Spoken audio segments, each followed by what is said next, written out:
Dad. It's all in your head. Dad. What? Dad. Never happened. That's a red flag? In my parents? Nah. Let's get messy.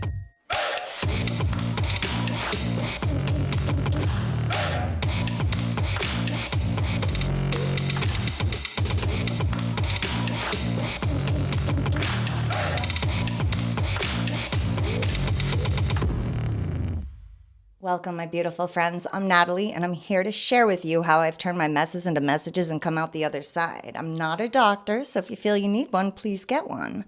But if you're looking for a friend who's been there, like and subscribe so you won't miss a thing. Have you ever wondered why you get into toxic relationships? And not just romantic relationships, but friendships too? Have you ever wondered why you have a hard time speaking up for yourself? Why you think anything you do is never enough? And you're this big overachiever because, like, if I do that, then someone will validate me. But it just seems to never be enough. The validation's never enough. The achievements are never enough. And do you know why? Because most likely they were never enough for your parents. Perhaps maybe your parents were a little narcissistic. Or perhaps your parents slightly gaslit you, and you were just too young to even know what any of that meant. I totally was. And the crazy thing is that when we go through trauma like this, our mind protects ourselves. So it will literally erase the memory. So as we grow older, sometimes we don't even remember the abuse. You know, whether it was verbal, physical, it doesn't matter. The mind will just block it out to save us, to protect us. But then we can be subconsciously going through our adult existence, re-traumatizing ourselves because we secretly seek that which makes us comfortable, even if it's painful. And I know this from experience. So I'm excited because I'm about to jump into the top 3 red flags that you were raised by a narcissistic parent. So red flag number 1 is not being able to speak up for your truth because you're afraid. And what is that fear? It's false evidence appearing real. And where did that evidence start from? A parent that made us feel that we couldn't speak our truth. Or when we spoke our truth, we were gaslit by that parent saying our truth wasn't reality, or it wasn't real, or it wasn't what we heard or saw. So that narcissistic parent will gaslight us. So then we start to question our own sanity and what we see as real. And if this goes unchecked, it can just remain so subconscious deep in the brain that you're just going through these motions believing the parent. Because of course you believe your parent, you're a kid. Why would you not? Our parents are supposed to protect us. So when they're literally saying that our truth isn't valid, then we start to doubt ourselves. And when you're a child and you start to doubt yourself, that self-doubt turns into insecurity. So how do we make up for this insecurity? We people please. A lot, if you're anything like me. People pleasing became a way of living for me. And it started so young, and again, so ingrained in my subconscious behavior of habits of being that I was just people pleasing everyone, seeking this form of validation. The people pleasing I always tried to do to the parent that I never received acknowledgement for. You know, nothing was ever good enough. My truth was never valid enough. So this created so much doubt and insecurity in myself, which then resorted to people pleasing. So that red flag number 1 is the people pleasing, or the your truth isn't valid. And red flag number 2 that you've been raised by a narcissistic parent is you're codependent on people that you know are going to hurt you. Or you fall for the bad one, or the one that keeps hurting you, or the one that sends you fake promises. Why? Because this was exactly what it was like in our childhood. Your narcissistic parent knew how to manipulate your mind into making you codependent on them, whether it was needing this from them or that from them, which as a kid, you need a lot from your parents. And it's really twisted, but a narcissistic parent will use this to their selfish advantage.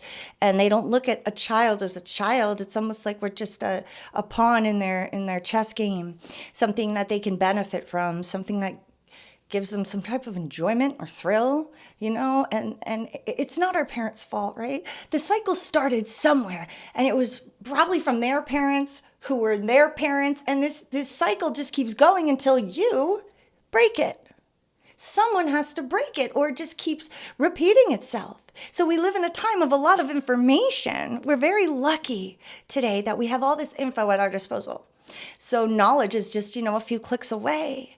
We can understand where these things stem from. We can understand the psychology of behavior. Somebody just doesn't wake up and say, I'm going to go abuse somebody. Like that seed gets planted somewhere. Just like I'm teaching you, and I taught myself that narcissism doesn't just start somewhere. Like I was seeking out these types of people, whether it was men or friendships. I was always seeking out narcissists because that's what I was used to. That's what was safe for me. That's what was normal for me in my childhood. But for the longest time, I blocked out all this abuse. So I didn't even know until like recently how bad it was because I started asking questions. Things just didn't add up. And now I know what I know.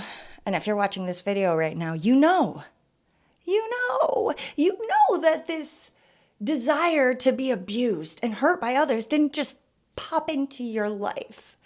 It started somewhere psychologically. And parents that gaslight you makes you feel so insecure about yourself.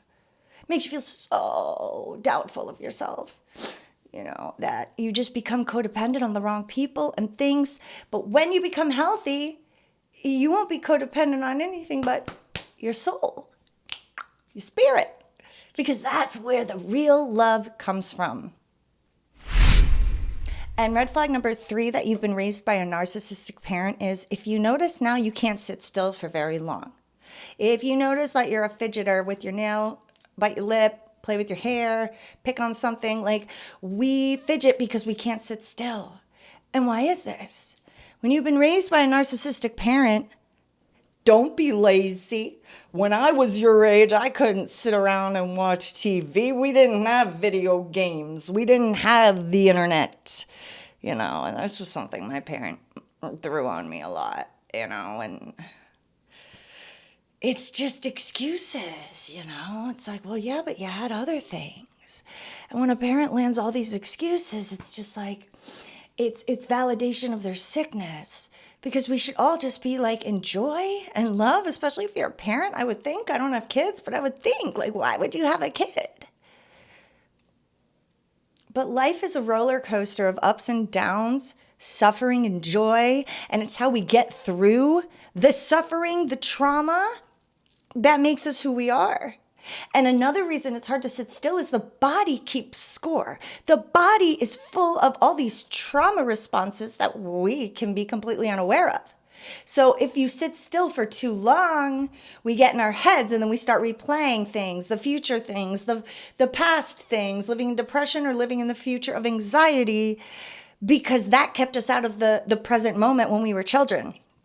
Because if we stayed in the present moment, we would feel the pain and the sadness, right, of not having a parent that truly loved us. So don't take this out on yourself. If you were raised by narcissistic parents, pray for them. Hope that they find peace, because when someone hurts you, they're really just suffering inside. I have so much compassion for my father, because I just know how much he was hurting in order to do those things to me. And still he can't admit it, but recently he said he was sorry for the mistakes he made to me. And that's a big deal. That's a big deal. That was all I needed. That would really help me get on the other side of that pain. Because in reality, what matters? Love, joy, peace. You're either in love or hate, love or fear. Like, wouldn't it be better to just live in love? I lived in fear my whole life. It was awful. It's awful. And now that I live in love, it's just such a beautiful, beautiful, vibrant place to be. Because you become indestructible. Pain will still hurt. Like when I think about my past, it does open some old wounds, but I know how to heal them. If a trigger comes in to my moment today, I know how to handle it. And I'm here for you. I love you guys. If this video spoke to you, please hit a like, share it with someone you think it could speak to as well. And don't forget to subscribe. We are growing this community, and my goal is to reach 10,000 subscribers by the end of the year. So let's make it happen, guys. I love you. Namaste, love and light, and I'll see you in the next video.